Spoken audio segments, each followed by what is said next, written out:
Good morning, class. Hope you guys are excited for today's lesson. To kick the lesson off, you guys will do a comparison between a family member and a food in one sentence. So you're comparing the family member to the food and state why is this family member like this food you're comparing them to. Okay, so after the introductory activity, what do you guys think today's lesson is based on? Okay, I hear someone say similarity. Yes, that is part of today's lesson. Okay, on the board we have two sets of examples. Can you tell me what you noticed the difference between the two sets of examples?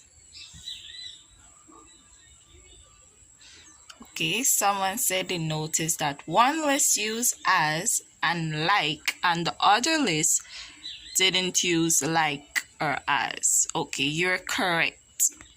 After seeing these examples on the board, do you think there is a name that is used for these different types of comparison devices?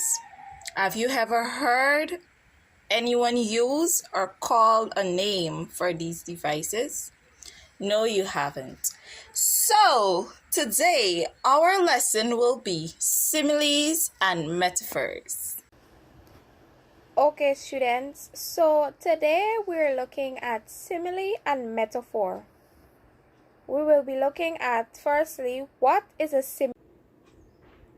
A simile is a description that uses like or as to make a comparison. Examples of simile. Our first example is, she is like an angel. Here we can see a female is being compared to an angel. Next, we have time is like a thief. Here, time is being compared to a thief. He was as quiet as a mouse. In this last example, a boy is being compared to being as quiet as a mouse. Here in this example, we can see like and as being used to make these comparisons. Next, we have what is a metaphor? A metaphor is a figure of speech that refers to one thing while mentioning another. Examples of metaphors. His words cut deeper than a knife. That's our first examples. And here we can see that words are being compared to an object, which is the knife. The next sentence is, it is raining men. Here we are referring to one thing while relating it to another. In our next example, he is the apple of my eye. In this sentence, someone is being compared to being an apple of another person's eyes, meaning they are adored. Okay, students, what I would like for you to do for me now is place yourselves in groups. And in these groups, we will then go through a poem where we will be identifying similes and metaphors. Are you in your group, students? Great. The first poem that we will be looking at is entitled Hope. Hope is the Thing with Feathers by Emily Dixon. Let us read this poem together. Hope is the thing with feathers that perches in the soul and sings the tune without the words and never stops at all. And sweetest in the gale is heard, and score must be the storm that could abish the little bird that kept so many warm. I've heard it in the chillest land and on the street that kept so many warm. I've heard it in the chillest land and on the strangest sea, yet never in extremity it asked a crumb of me. Okay, students, what I would like for you to do is take a moment, look at this poem and tell me which part of the poem you can identify metaphor being used.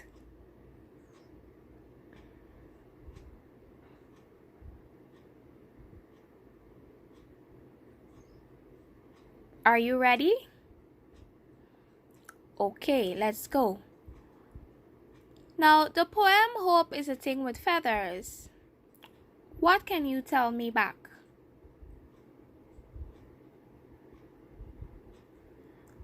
Okay, great responses, everyone. Now, in this poem, metaphor is seen through the beginning in the first stanza, where an initial comparison is being made between hope and a bird.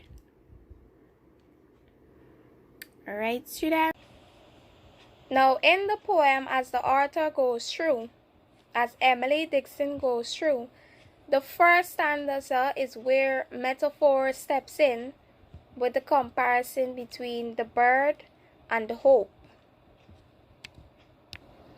Emily Dixon is an expert explorer of metaphors as she uses a small bird to convey her missing hope. And this is easily identified, as some of you did indeed point out to me in the first stanza of this poem. Okay, students, as you remain in your groups of 4, I would like for us to look at another poem where we will be identifying simile being used. Our next poem is titled Harlem by Langston Hughes. What happens to a dream deferred? Does it dry up like a raisin in the sun, or fester like a sore and then run? Does it sink like rotten meat, or crust and sugar over like syrupy sweet? Maybe it just sags like a heavy load, or does it explode? Okay, students, now I would like for you to take a moment, if need be, read over the poem again and identify where a simile is being used. And after this minute is up, I will ask you and you will give me your own opinion and what you identify within this poem. Are the groups ready? Okay, I will give you guys another moment, seeing as everyone isn't ready. I'll wait a little.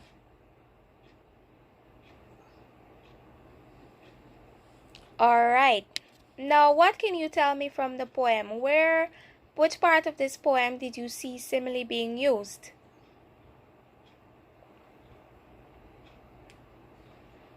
Okay, nice, correct. Now you all seem to be having a good idea of what it is we're looking at, and I like the way you identified and pointed out certain things. Now, I will be explaining this to you a little more. In this poem, the poet wonders what happens when his dream is delayed, and he uses similes to reflect this pain. From the moment the poem begins, we can see, does it dry up like a raisin in the rain? Does it dry up like a raisin in the sun?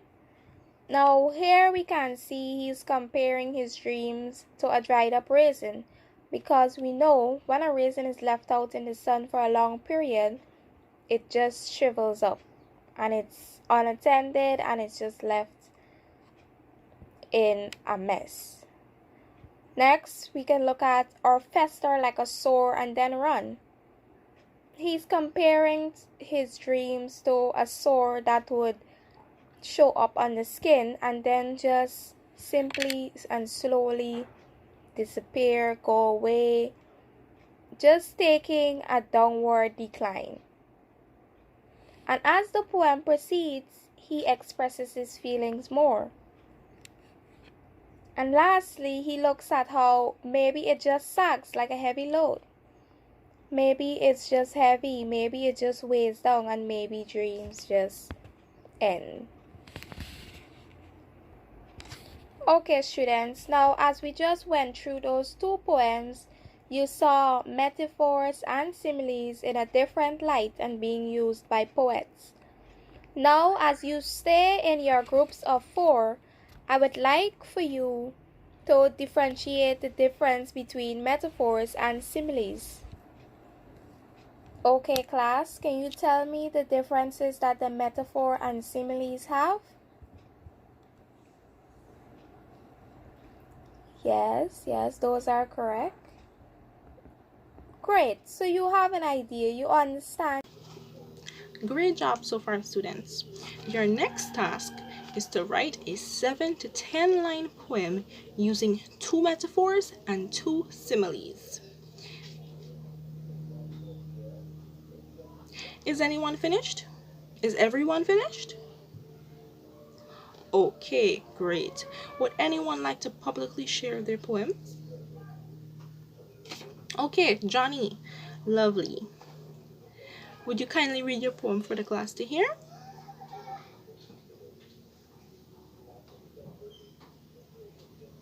Okay, great job. A round of applause, everyone. Now, you've heard Johnny's poem. I would like somebody to identify the 2 similes he used. Yes, the first simile is the policeman is tall like a giraffe. And the second simile, would someone please answer? Yes, the policeman laughed loudly like a hyena. Great job. Now, would somebody please identify the 2 metaphors John used? Yes, the first one is the policeman was a couch potato. And the second metaphor was their fight was a battle of egos. Thank you very much, John. Thank you, students. I can see you've been paying attention to our lesson. You correctly identified both similes and metaphors. Now, for our next activity, we'll be playing a fun card game. I will read a few sentences, and it is your job to say whether I am using a simile or a metaphor. After I read the sentence, you'll hold up the card saying metaphor if you think it's a metaphor and simile if you think it's a simile. Simile, metaphor. I hope everyone understands. Great. Are you ready to begin? Lovely. Let's begin. The first sentence. The chair is the boss's throne. I repeat, the chair is the boss's throne. Is it a metaphor or is it a simile? Correct. It is a metaphor. Number 2. The child crawled into her mother's lap like a contented kitten. The child crawled into her mother's lap like a contented kitten. Is this a metaphor or simile? Correct. It is a simile. Number 3. She looked as pale as margarine. Do you think this is a metaphor or a simile? A metaphor? No, I'm sorry, that's incorrect. This is a simile. I just compared the way a girl looks to margarine using as, and as we stated before, similes use like and or as. Moving on to number 4. He was a lion on the battlefield. Correct. This is a metaphor. They compared a man to a lion. Number 5. She is a dog when she's hungry. Is this a metaphor or simile? Correct. This is a metaphor. Number 6. The food was awful. It was like eating cardboard. Is it a metaphor or simile? Yes, it is a simile. In this sentence, I compared eating the food to eating cardboard. Cardboard is not tasty, and the food is what? Not tasty. Correct. Number 7. Life's journey is a bicycle ride downhill. Life's journey is a bicycle ride downhill. Is this a metaphor or is it a simile? Correct, it is a metaphor. Number 8. The lady is as busy as a bee in the mornings. The lady is as busy as a bee in the mornings. Is it a metaphor or simile? Correct, it is a simile. Give yourselves a round of applause, students. That was a great job. Now we've come to the end of our lesson.